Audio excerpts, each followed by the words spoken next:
I've got at least a quarter mile of this big drainage ditch here. Some of it's got minor brush in it, you know, trees maybe like this tall, and some of it's a lot bigger than that. It was cleared out several years ago, but we need to knock it down again or else it's going to get out of control on us. Just a little bit too big for a brush mower, and some of it can't be reached with a brush mower. So we brought the Mongo fixed head mulcher with us today, and that's what we're going to use. Let's get started.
This ditch is used to drain not only this field, but some of the neighbors' fields over this direction.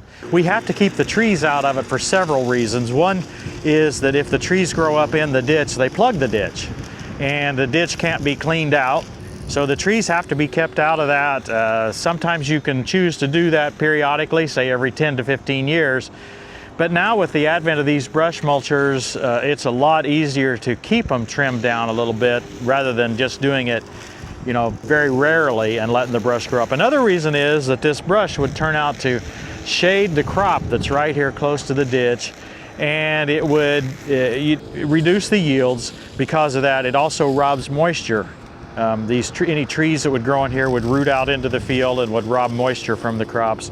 If you've been watching our channel for a while, you know that drainage is a really big issue for farmers and, well, property owners as well. Even around your house, you have to deal with drainage, just on a little bit different scale than what the farmers do. And you know, having a ditch like this is a real blessing. At first, it seems like, well, why do you want these ditches? Well, this is how we can get the water away from the crop.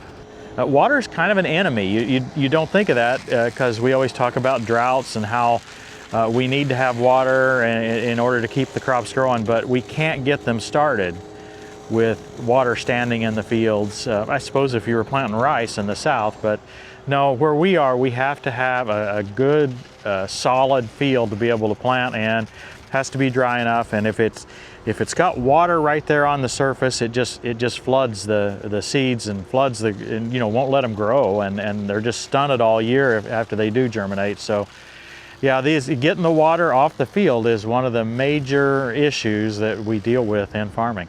This is 80 acres right here. This is just the bottom 2 or 3 acres. I call it the bottom because the elevation truly is lower than the rest, but there's 2 or 3 acres here, quite frankly, that produce more than probably 5 or 6 acres up on the hill. It's the best farmland in this 80 acres, and because of that, we invest a good bit in it. We've put the tile in. You've seen in a recent episode where we've repaired tile. We really try to focus on this 2 or 3 acres. It's you know, your most productive land. You want to you want to get the most out of it you can. Christy and I own this property in southeastern Illinois. We bought it in 1998, and we paid what we thought was a fortune for it at the time. And you know, with inflation and everything that goes on now, that seems like such a deep discount. You know, we should have bought 10,000 acres. Of course, we couldn't have afforded. We could hardly afford this. It was a real stretch for us. But what a wonderful purchase it looks like now, right? I mean, when you look back in history, you think, oh my goodness, we should have bought more. But again, you do what you can do in those situations. The property line is right here on this ditch. we don't own the other side of the ditch. If I can't reach over there, we can call the neighbor and get permission, but he'll let us drive on that road. There'll be no question. He wants the ditch cleaned up too, of course. It's about a quarter mile down through here. The 80 acres is actually a half mile long, but it's got a woods beside it for the second half of it down there. So this ditch is about a quarter mile long. I have no idea how long it's going to take. I can tell you that if I had Johnny here with a brush mower behind it, just a regular single spindle brush mower, we would be able to go a lot faster, because a lot of this right up along the top we could get with a standard brush mower. It's just the stuff over the edge that we have to have the mini excavator to do. On the topic of the mini excavator, I'm not intending to turn this into a mini excavator channel. We just do the projects that we need done with the equipment that needs to do it. And I'm actually quite surprised. I had a lot of comments when we first got this Mini X saying, you don't even need a Mini X. Why in the world did you buy that? You'll never use it once you get done with your pond. I had a lot of comments like that, and we're shocked. I mean, we use this thing all the time. You know, we don't have that many hours on it, but the projects we use it for are projects that we couldn't use other equipment to solve. It's not like we're just out seeking projects to use the Mini X on. I think that's an educational thing for you guys, the viewers, as well. If you're considering a Mini X, you know, it's a good chance you'll use it more than what you even think you might, because there's just so much opportunity. You need to get up into the size range where you can handle some of these other attachments, because a brush mower or a brush mulcher, some of these attachments that need a little more hydraulic power are probably what makes the Mini X most useful for us, right? So just having the bucket, yes, that's useful on its own, but adding some of these other hydraulic attachments is what really makes it powerful. Being able to reach out and get to slopes and angles that you just couldn't get to hardly any other way. It's an amazing machine. Now this Mongo mulcher is rated at 6-inch capacity, and I would say this is a 6-inch tree. Oop, he killed it. Well, I stopped the mulcher, didn't kill the engine. Here's a good look at the ditch after we've mulched this part of it. Now, if you'll notice, there's a lot of grass growing down in the middle. Those are areas that have silted in, and they're hindering the flow of the ditch. The day after we mulched here, I dipped it out again so that it flows much, much better now. We didn't video any of that project. I guess we were afraid you might get tired of mini excavator content for a little while. This end of the ditch is much deeper for a couple of reasons. There's a bit of a hill here where the excavator is setting, maybe 4 to 6 feet. And of course, the ditch is getting lower in the bottom as we go along here. The water flows from right to left here. I can't reach to the other side now. Of course, it's got wider as it's got deeper, but I'm just happy I can still reach to the bottom.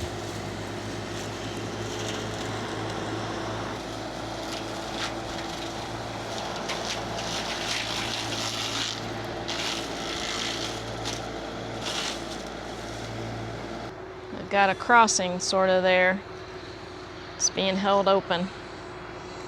That crossing belongs to the neighbor. It doesn't cross over onto our property. It just allows them to get back into the back section of their own property.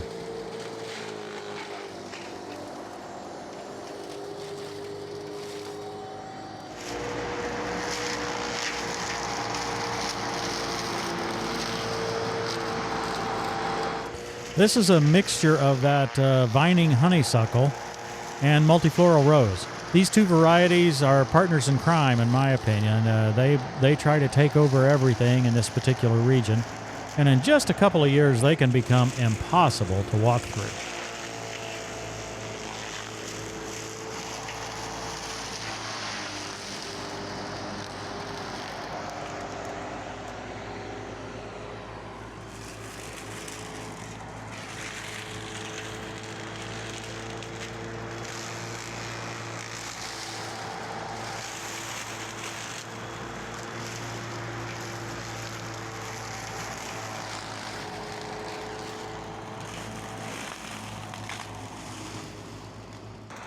Very recently, we began seeing some of the autumn olive right there that I'm working on. I don't remember seeing any of this when I was a kid. Now, it's everywhere up in central Indiana where we live, but I don't remember it in southeastern Illinois, at least when I was growing up.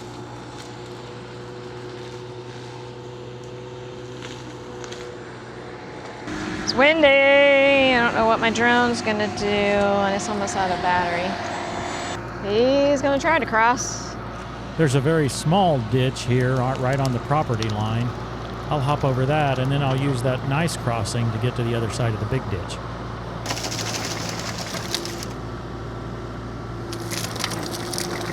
If you have some patience, you can saw through some much larger logs. This one's probably close to a foot in diameter, and it's leaning up there on that bridge, so I decided it'd be good if we got it out of the way. I don't think it matters what size excavator one has access to. You always want just a few more feet. There's always times where you want to reach just a little bit further. Well, I'm not going to be able to get all of those rose bushes down there. Maybe that old tree will be rotted by the next time we need to do this task.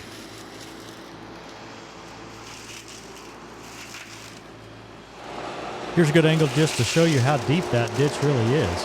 I'd say it's at least 15 feet to the water level at this point.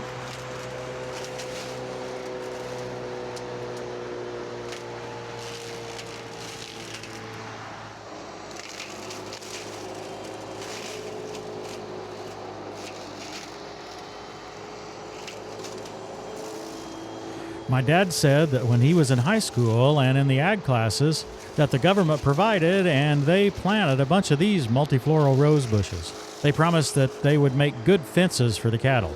Guess what? 80 years later, and we're still dealing with the results of a failed government program. At least now we have the technology and equipment to clean it up. This mulcher is really amazing. Not only does it eat pretty much anything it encounters, most of the residue just disappears. There really isn't much left when we get done with it. Maybe I should wash it up a bit here, right?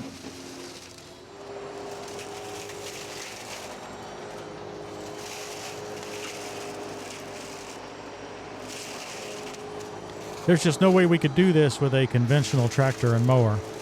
A standard brush mower would handle this size brush, but there's no way we could get it over there. In North Carolina, where Christy grew up, we see a lot more offset brush mowers. They call them side boy or ditch bank mowers. One of those would have worked pretty well on the shallower end of this ditch, but I don't believe they make very many that would reach all the way to the bottom of this deepest part.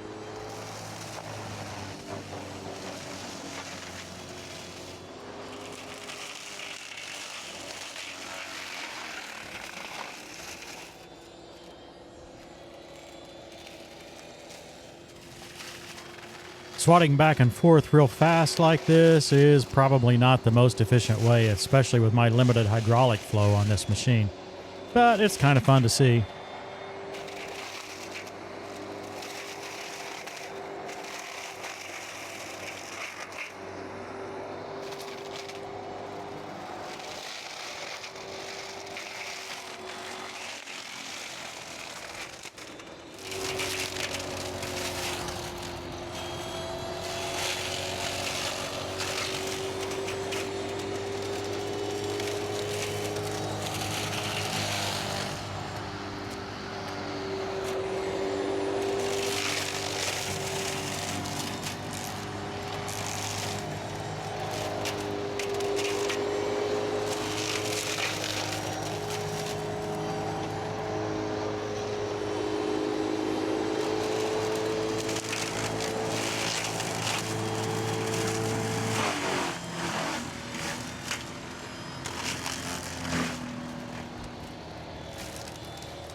I probably need to sharpen these a little bit. I'm not sure exactly how I'm supposed to go about sharpening them, but I will need to just touch them up a little bit. They're a little bit dull. They've been hit a lot of dirt.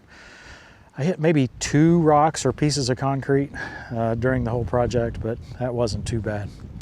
Wow, this looks great, doesn't it, Christy? It's huge change. And there really, a lot of that, I don't think there would have been any other way to reach. Some of it, you know, maybe we could have reached with a mower or something, but really no way else to reach that.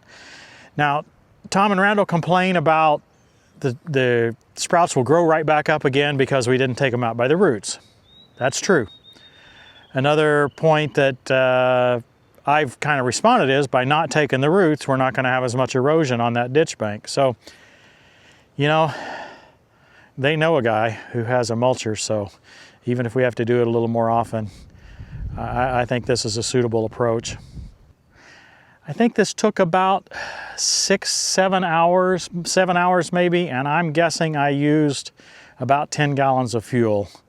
I'm not really sure on the fuel yet because I haven't filled up, but between 10 and maybe 11 gallons of fuel is my estimate on that. Yeah, this is more expensive than a little tractor, but you can accomplish a lot with these. You can charge good money for them, for the hourly rate. Even buying brand new is less than $100,000 for this combo. Yeah, I know it's a lot of money, but it's better than the $400,000 or whatever for a full-size one. Hope you've enjoyed it. Thanks for watching, everybody. We'll see you next time on Tractor Time with Tim. But evil men are all to be cast aside like thorns, which are not gathered with the hand. I was on the way from the truck toward the ditch when I saw this locust tree with those long thorns. I thought, yep, your day is done.